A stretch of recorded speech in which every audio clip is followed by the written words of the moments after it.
E aí, tudo bem? Vinícius Cardoso, do Mundo dos Bancos, para mais um vídeo. Vinícius, como eu faço para alterar, mudar a senha do meu cartão do Itaú? Tem como? Tem, mas tem uns detalhes que eu preciso te falar nesse vídeo. Não é tão simples como a gente imagina. Por exemplo, tu vai trocar a senha de algum dos cartões de mercado, por exemplo... Agora me fugiu o nome dos... Tem. A gente sabe que é só trocar no aplicativo, mas tem certos cartões que não tem como a gente alterar o cartão físico direto no app, tá?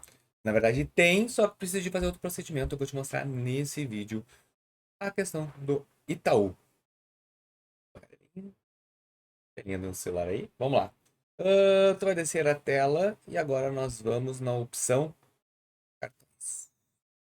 Em menu e cartões é mais fácil. Agora tu verifica qual cartão que tu deseja alterar a senha. Eu tenho dois, tá? Então aí tu vai rodar. Vamos, por exemplo, dizer que era esse aqui.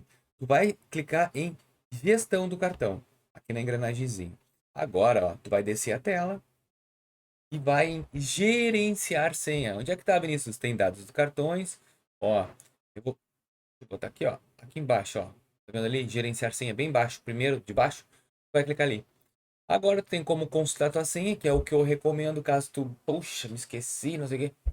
Consulta, desbloqueia a senha caso tu tenha feito digitação errada, ou trocar a senha. Tu vai clicar em trocar a senha. E agora, ó, para realizar a troca da senha do seu cartão, é necessário pedir uma nova via. Aqui no aplicativo você consegue consultar. Então ele está dizendo assim, cara, tem certeza que tu quer alterar a senha?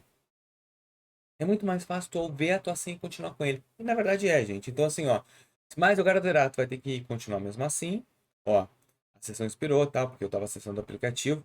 Mas tu vai ter que ir passo a passo e vai ter que solicitar. Aí tem que verificar se para ti vai ser viável fazer esse tipo de operação.